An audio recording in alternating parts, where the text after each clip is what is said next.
México, un país devorado por la violencia del narco. Desmembramiento, abrir los cuerpos y comerse la carne humana es muy común en este tipo de actividades. Un territorio convertido en una enorme fosa clandestina. Los han sacado a balazos. Van 2 madres buscadoras que las han matado aquí y un papá que se lo llevaron. Una inmersión en el mundo donde el crimen organizado secuestra, tortura y hace desaparecer con impunidad. Partirlos en partes, un brazo por aquí, otro por allá, y creo que una de las más crueles pues es el disolverlos en ácido. Ahí absolutamente no queda nada. Y ante un Estado que se niega a buscar a sus muertos, han sido sus madres quienes han salido a desenterrarlos. Es para pesar de compraventa. Es puro cristal. Esta es la historia de quienes han decidido encontrar a los que desaparecen.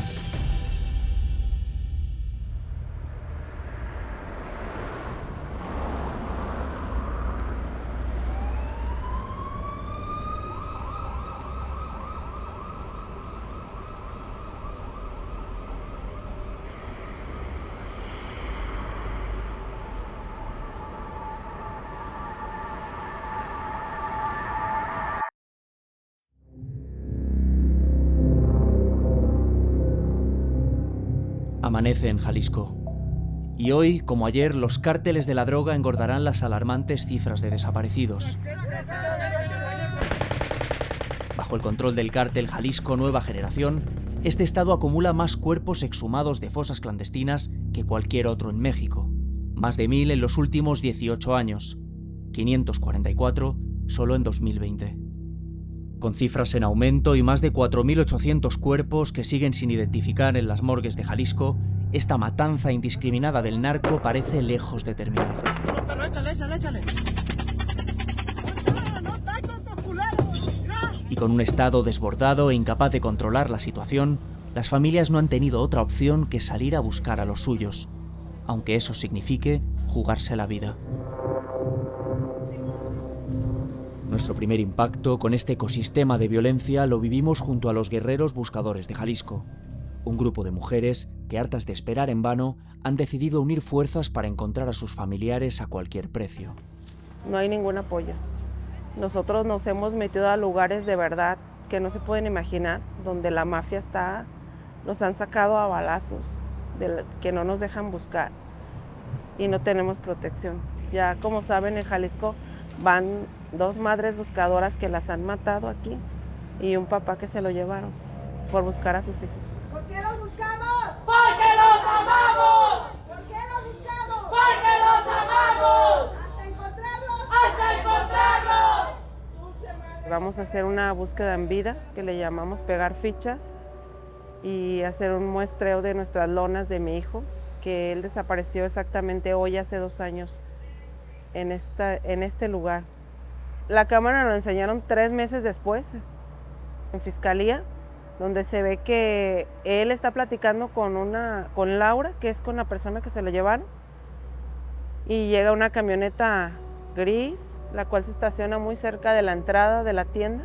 Con las armas lo apuntan y lo jalan, lo empiezan a agredir, él se resiste, pero al final se lo llevan, lo suben a una camioneta y se lo llevan. Es como una muerte en vida, ¿no? Para la familia.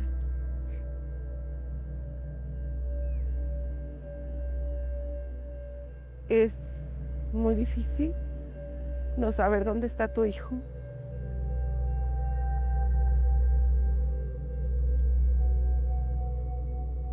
El fuerte dispositivo de seguridad que nos rodea da la medida exacta del peligro al que se expone cualquiera que decida plantar cara al cártel, incluso cuando lo único que se busca es recuperar a los propios muertos. Bajo amenaza directa del narco y tras sobrevivir a varios atentados, la líder del grupo nunca sale a buscar sin escolta. De pronto recibe un mensaje anónimo que lo cambia todo. Una dirección, una fotografía y una afirmación alarmante que pone al convoy en movimiento.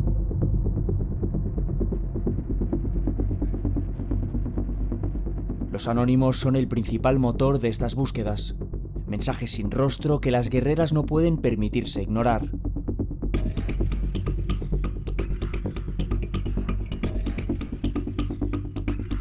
De camino al destino principal, otra dirección sospechosa espera a ser descartada. ¿Cuerpo de qué? ¿Aquí qué chingados hay? Aquí, que aquí estamos. ¿Perdón?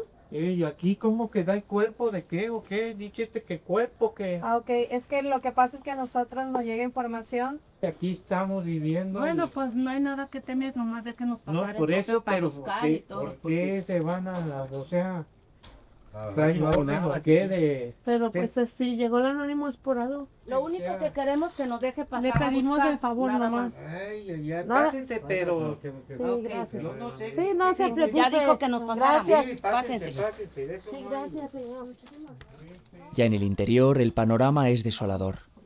Una vivienda en ruinas repleta de escombros donde varios toxicómanos malviven en condiciones inhumanas. Pero es la gran cantidad de basura la que pone a las mujeres en alerta. Y normalmente estas casas cuando pasa esto de que ponen basura es porque quieren esconder algo. Normalmente pues necesitamos pedir apoyo al municipio para sacar pero no suele que siempre encontramos así, pero pues no tenemos tanta gente como Seis zapatos de mujer. ¿Hay alguien aquí? Nos comenta el anónimo que hay un aljiber también por aquí cerca y tienen a una muchacha privada de su libertad desde hace tiempo. O sea, sí escribió tal como está aquí, que hay muchos cuartos entrando, pero es el primero antes de salir del patio, pero es increíble la basura. Esta es la casa donde el mensaje anónimo decía que podía haber algo, pero como veis está tan llena de basura que les es imposible, con las pocas personas que hay, pues mover todo y realmente comprobar que no haya nada. Muy frustrante, pero la verdad es que es impresionante la cantidad de basura que hay aquí. Porque hay casas chicas que sí podemos sacar nosotros del patio, pero es imposible para saber. Nos vamos al otro punto. Sí. Lo que parece una casa ocupada por indigentes no es necesariamente lo que aparenta. Y el narco lo sabe. Meter gente a vivir encima de sus fosas clandestinas es una práctica habitual. La mejor forma de que un lugar no llame la atención es que parezca habitado. Y las guerreras lo saben. Por eso no descartan nada, ni siquiera un fuego que alguien ha encendido junto a la autopista. Quemar cuerpos a plena luz del día no es algo inaudito aquí. Con otra falsa alarma, el convoy retoma la marcha hacia el destino del mensaje original, un punto de venta de droga que el anónimo calificaba de cementerio. Acabamos de llegar al segundo lugar y bueno, es una casa particular y tiene cámaras. No sé yo si les abrirán la puerta o no, pero ahí están intentando entrar y la verdad que esta zona es un poco tensa porque estamos en medio de un barrio que no conocemos lógicamente y donde es difícil salir. Y bueno, está la Guardia Nacional distribuyéndose por la calle para intentar mantener un poco la seguridad dentro de lo posible. La Guardia Nacional asegura el perímetro pero no traspasa la puerta. Cuando las guerreras entran en una vivienda como esta, lo hacen solas y bajo su propio riesgo. ¿Ustedes aquí viven? ¿Aquí viven? ¿Quién vive aquí? Nos dijeron que aquí había cuerpos. Pues nosotros vimos que consumía. Están bien drogados. Tómate, verás, para que veas, están bien drogados. La Guardia Nacional acaba de desalojar a las dos personas que estaban aquí metidas, que al parecer no saben decir de quién es este lugar ni qué hacían exactamente aquí, con lo cual puede ser que les hubieran pagado para estar vigilando. ¿Esto? Una tanita. ¿Qué es eso? Es para pesar. De compraventa. Gramera. Y dice la muchacha ¿Que había otro? que había en el cuarto. ¿Había alguien más? Sí. Pues se brincó. Sí, él se brincó, se alcanzó a brincar. El interior deja un claro rastro de indicios. Droga, dinero, machetes y varios tableros de madera utilizados para golpear a las víctimas. Con un altar del narco presidiendo la estancia, una práctica de veneración muy extendida entre los miembros del crimen organizado en México, todo parece confirmar la información de la fuente anónima. Para ellas es muy importante encontrar droga porque son indicios de que aquí efectivamente se está cometiendo un crimen, pero lo más importante es que encuentren los cuerpos. Por eso están comenzando a excavar ahí detrás y creo que excavarán también por ahí porque la tierra está bastante blanda, pero bueno, hemos encontrado droga, hemos encontrado dinero y hemos encontrado varios machetes y cuchillos, además de herramientas para pues, torturar a la gente, así que la verdad que el indicio pues está ahí, parece que aquí puede haber algo. Esta es la varilla vidente, si se fijan tiene... La punta normalmente tiene como unas rayas aquí, que es que al momento de meter la varilla, cuando el suelo ya fue removido, que entra con facilidad. Entra con facilidad porque jamás queda otra vez compacto. Entonces a veces que cuando son cuerpos recientes, se extrae la varilla, ese aroma al sacarlo. Es muchísimo lo que entra.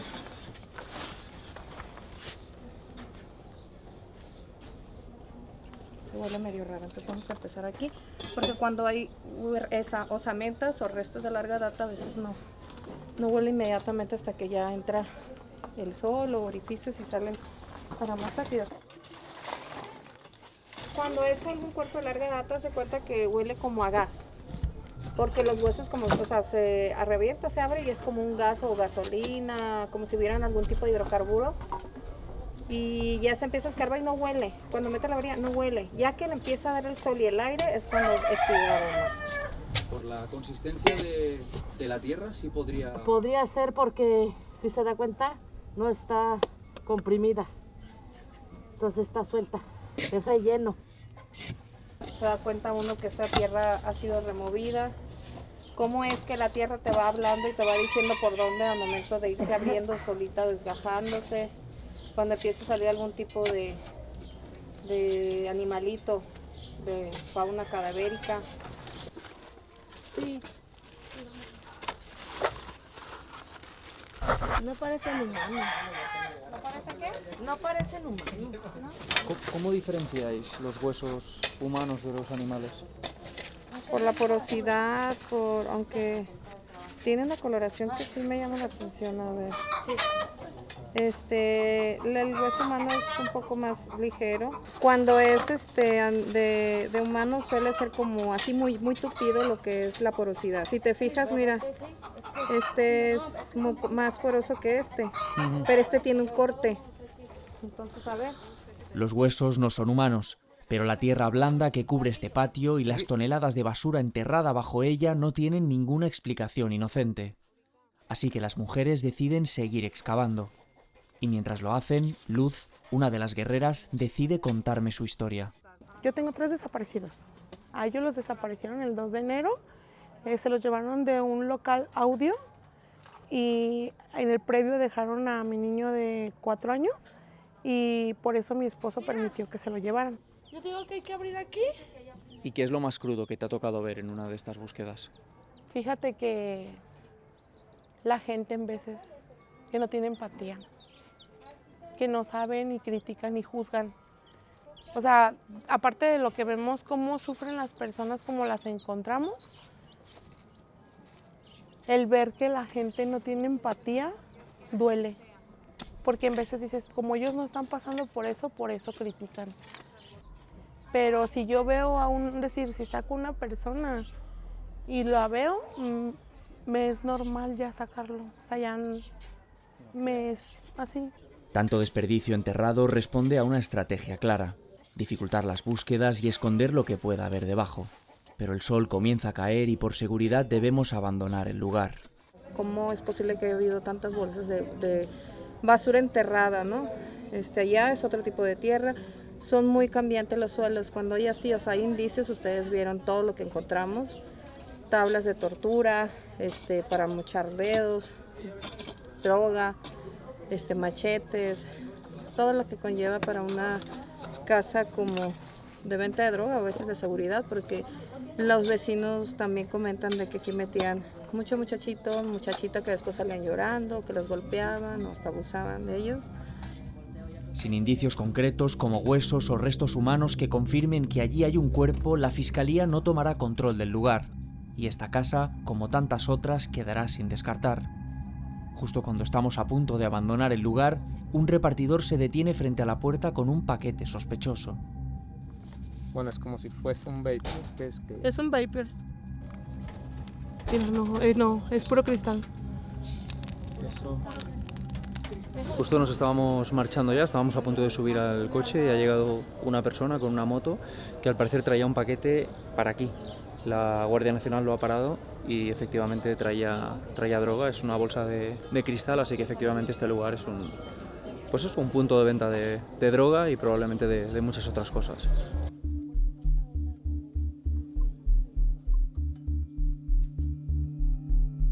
Hoy las guerreras no han tenido suerte. Y en algún lugar bajo tierra, los desaparecidos de Jalisco seguirán esperando a que alguien los encuentre. Las cifras revelan la magnitud de la crisis en México. Más de 130.000 personas desaparecidas, a las que hay que sumar los más de 73.000 cuerpos que siguen sin identificar en las morgues del país. Pero antes de pasar a engrosar esa estadística, muchas de estas personas son retenidas, torturadas y ejecutadas en casas como cualquier otra. El primer eslabón de una cadena macabra que opera a la vista de todos. Nos encontramos en una casa de seguridad, ahora mismo en la montaña, pero bastante cerquita de la ciudad. De hecho, desde aquí alcanzo a ver algunos edificios. Y este lugar se utilizaba para secuestrar y torturar a personas, a contrarios. Y bueno, lo más llamativo del lugar es que, como podéis ver en las paredes, hay todavía manchas de sangre de lo que sucedió aquí. Todavía están los grilletes atados a estas vigas de metal para que nadie los pueda llegar a levantar. La gente que tenían aquí pues amarrada. Como podéis imaginaros, esto pesa muchísimo, ni siquiera 4 personas podrían levantar esto y salir de aquí. Y bueno, pues los ataban y los torturaban para extraer información de todo tipo sobre los contrarios.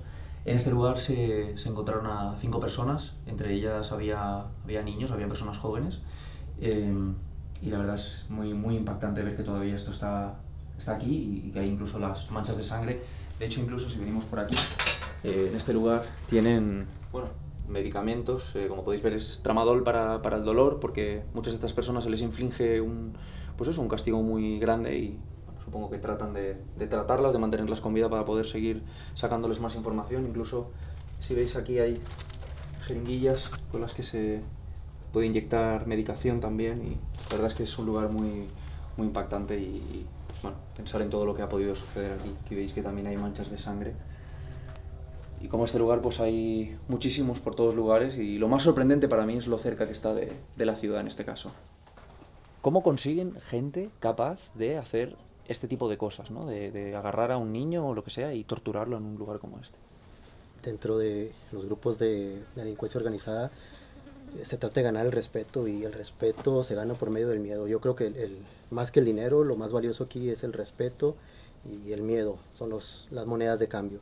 Si tú logras al grupo contrario infundirle temor, miedo de que si te llegan a agarrar y te van a hacer todas estas cosas, estas torturas, pues indudablemente vale muchísimo más que decir yo tengo millones de dólares en el banco.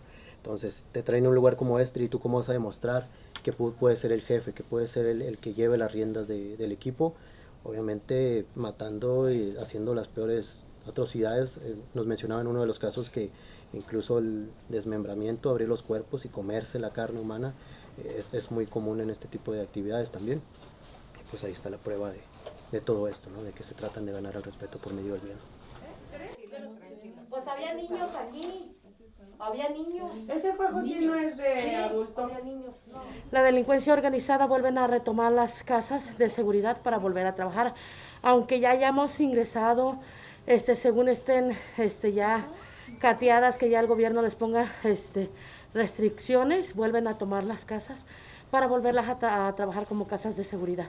Por eso nosotros como colectivo volvemos 2, 3 veces más a los mismos lugares para verificar que no sigan teniendo las casas como casas de seguridad, no sigan trabajando con ellas. O sea, realmente sienten mucha impunidad, porque sabiendo que aquí ha estado la autoridad, regresar otra vez y sabiendo y viendo lo que hay ahí dentro, ¿no? Por supuesto que sí, es muy inseguro nuestro gobierno, la verdad es que no está haciendo su trabajo. Y tenemos nosotras como madres buscadoras y colectivos volver a hacer la chamba que el gobierno no hace, y tenemos que seguir trabajando nosotras.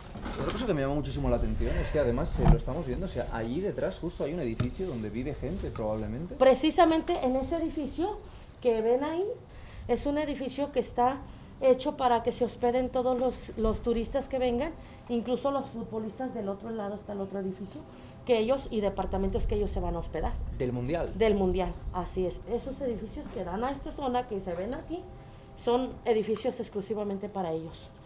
Así que nuestra seguridad, realmente no hay seguridad ni para nosotros, menos para los extranjeros. Apenas 1 kilómetro separa este cementerio al aire libre del estadio donde México celebra el Mundial. Desde 2022, los colectivos de búsqueda han encontrado en estas inmediaciones más de 450 bolsas con restos humanos repartidas en fosas clandestinas. 2 mundos separados por metros de asfalto. Para algunos, la fiesta global del fútbol. Para otros, la búsqueda interminable de sus muertos.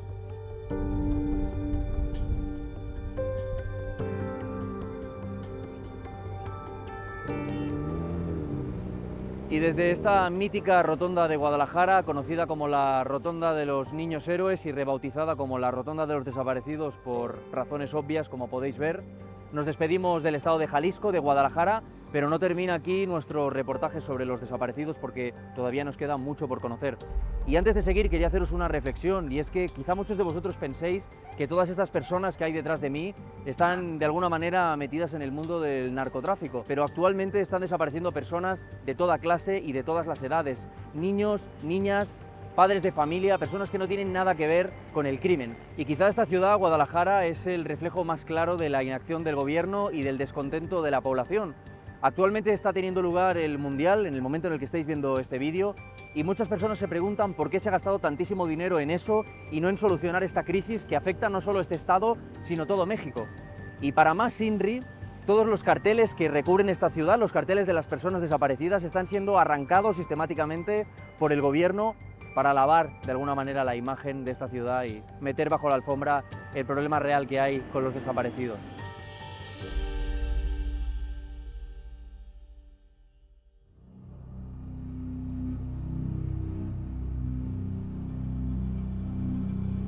Nuestro viaje nos lleva hasta Sonora, el segundo estado con mayor tasa de desapariciones de todo México.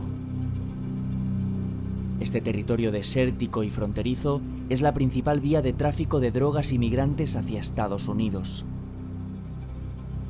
Un corredor esencial por el que los cárteles llevan décadas derramando sangre.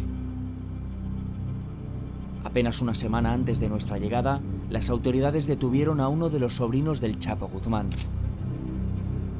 Y con el avispero agitado, las desapariciones no han hecho más que aumentar. En este momento es cuando se encuentra la primera persona. Como puedes observar, aquí se está viendo lo que es la dentadura. Es lo primero que alcanzamos a percibir. Tiene los ojos tapados con cinta. La segunda persona se encuentra a un lado de él, prácticamente como si estuvieran abrazados y amordazados y atados de las manos hacia atrás. Esta parte de aquí es la cabeza. Tú puedes observar cómo cambia la misma tierra, es un color distinto este a este. Y esta tierra se siente como algo aceitosa, se siente como si tuviera mantequilla, por así decirlo. Cuando tú estás excavando, se siente como se rebana la tierra, no se siente como la tierra que es. Hace 4 años, Daniel Mosic decidió empuñar una cámara para documentar lo que nadie más quería mostrar.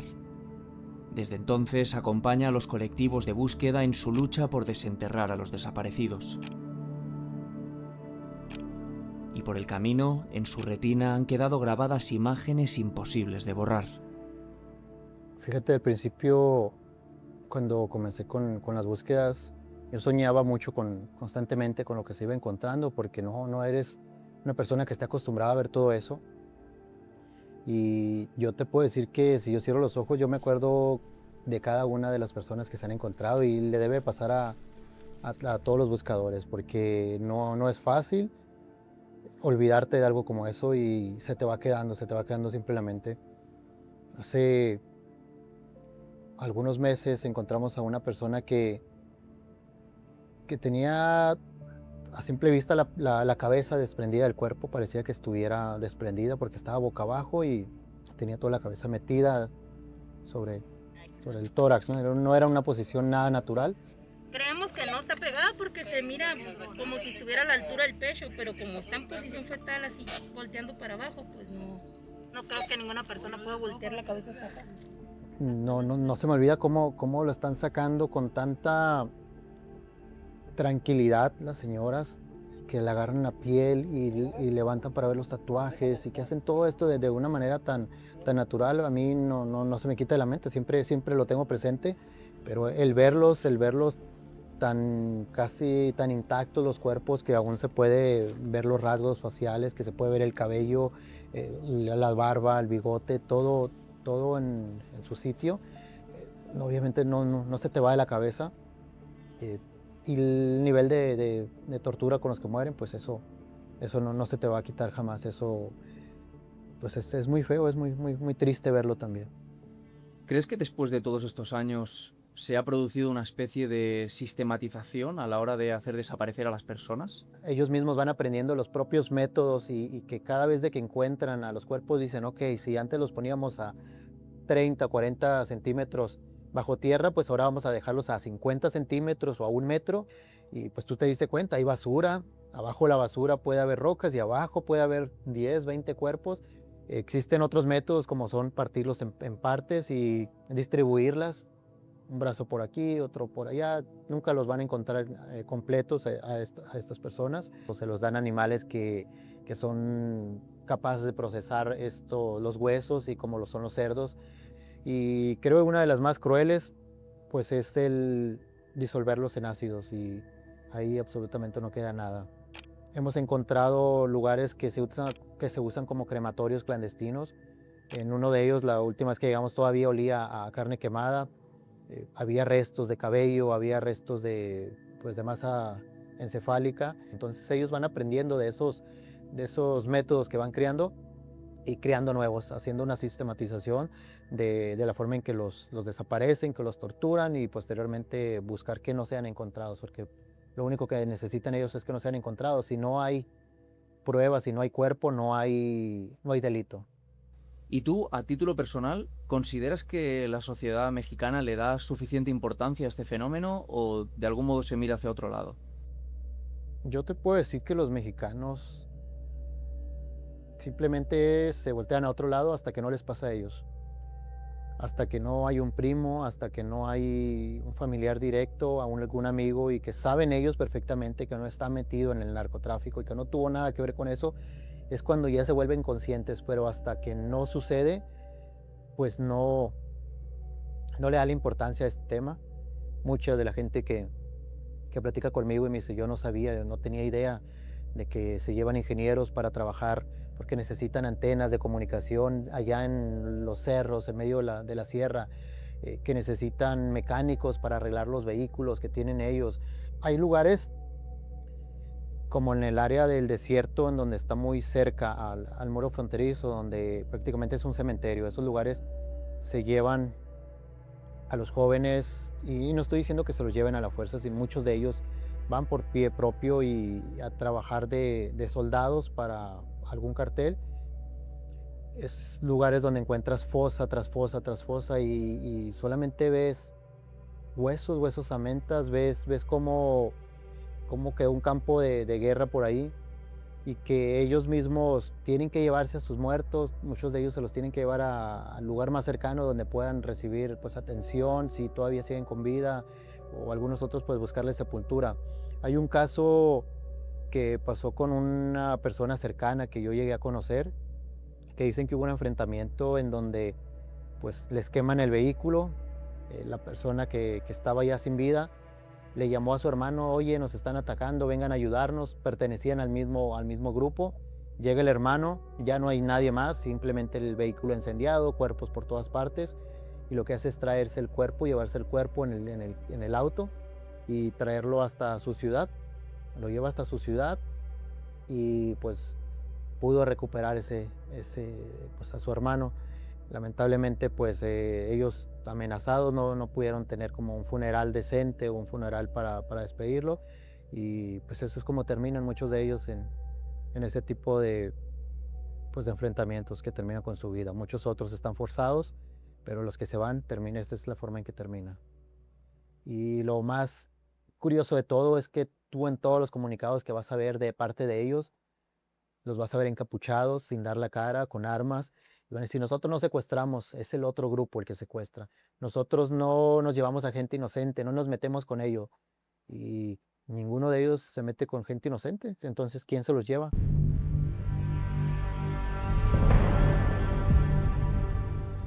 A pesar del clima de violencia que se vive en la región, las búsquedas no se detienen.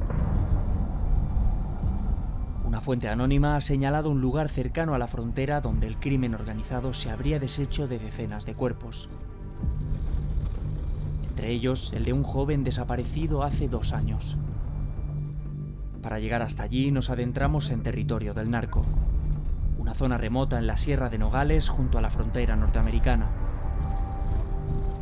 donde donde los enfrentamientos entre el ejército y los brazos armados de los cárteles están a la orden del día. Ni siquiera el fuerte contingente que nos acompaña elimina el riesgo, que aquí, en estas montañas, es extremo. Nada más bajar del vehículo, las huellas de la muerte se hacen evidentes.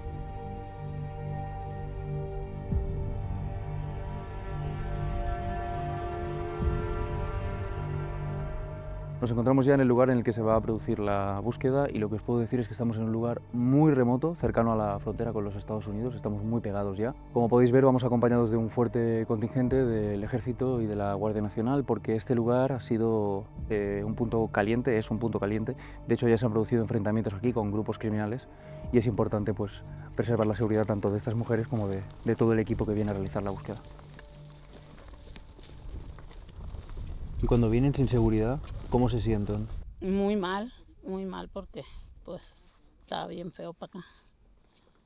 Yo la otra vez le pedí a toda la corte celestial que no nos pasara nada, porque veníamos pura familia, veníamos 2 carros, pero pura familia. Cuando a mí me dieron el punto, yo soy la mamá. Cuando a mí me dieron el punto, yo quería arrancar a la hora que fuera. Y ya tengo de que pedí esta búsqueda ya hace como desde enero. Desde enero. Nadie ha llegado hasta acá más que nosotros. O sea, desde enero hasta junio ha habido que esperar para que me dieran esta búsqueda. Tenemos gente, pues aquí donde me da el punto exactamente. Y en el otro hoyo que está por aquí, entre estos dos. La vez pasada que venimos con esta familia, pues exactamente lo mismo, ¿no? Que primero un punto, después el lago y después que llegas al lago, no, siempre no es ahí, es más para adelante. Y eso pues provoca que se pongan en riesgo todos los demás, porque no hay un punto preciso y que sí sea 100% verídico, ¿no? Ellos tienen tal vez la noción que es por aquí. Aquí está. Ahí es donde da exactamente. Sí, pero aquí es donde dice que es la fosa, pero se van para otros lados y eso pues complica mucho. No podemos arriesgarnos a irnos más lejos. En esta área. Ok, no. Okay. Pues andar escarbando, andar buscando, para nosotros es duro. Yo, por ejemplo, mi hijo va a cumplir 2 años y yo ando en esta lucha y yo voy a seguir en la lucha hasta que lo encuentre. Y a veces a mí me da miedo decir que yo ande escarbando y que yo lo encuentre. Yo no sé en su momento cómo vaya a reaccionar, o sea, no sé. ¿En qué os soléis fijar? ¿Qué os suele guiar para tratar de encontrar algo? Por ejemplo, que los animales, en algún lugar en donde esté más blando para escarbar, los animales sacan los restos, los huesos carroñeros, pues animales carroñeros, entonces por eso ellos andan allá arriba, entonces porque ya se encontraron una pierna la otra vez que vinieron, entonces, pero los que andamos buscando que están enterrados según es aquí abajo, pues. Esta vez, tras unos minutos de búsqueda, la suerte no se hace esperar. ¿Viene siendo parte del cráneo? Sí, es del cráneo. Pues este es un pedazo de cráneo. ¿Hay más?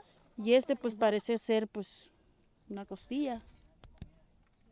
Pero es un pedazo de cráneo este. Y ahí ya eso os da un indicio como para saber que ahí puede haber más. Sí, la verdad sí. Y cuando encontráis estos indicios, ¿cómo os sentís? O sea, ¿cómo te sientes tú personalmente cuando...? Pues yo me siento contenta porque la verdad pues quizás es una persona que va a volver a casa, que su familia pues va a estar tranquila. ¿Por qué? Porque pues ya volvió. No como queremos nosotros, pero va a volver. Y es algo que sí duele porque pues... porque es doloroso pues encontrarlos así. No nos esperamos encontrar nuestros seres queridos así. Pero ya como Dios nos los entregue y ya pues darles pues un descanso digno, donde tengan ellos donde descansar y descansar nosotros física, mentalmente. Un cuerpo humano tiene 206 huesos y hoy aquí se han recuperado apenas 3. 3 huesos que servirán para que una familia pueda por fin descansar tranquila. No es la forma en que ninguna madre quiere recuperar a su hijo, pero después de años de búsqueda, esos 3 huesos son mejores que el silencio. México es un país herido por la ausencia, y esa herida se vuelve más profunda cada día. Mientras el gobierno siga mirando hacia otro lado, serán padres, madres, hermanos e hijos quienes sigan arriesgando la vida para recuperar lo que queda de los suyos. Porque aquí las fosas se llenan más rápido de lo que se vacían.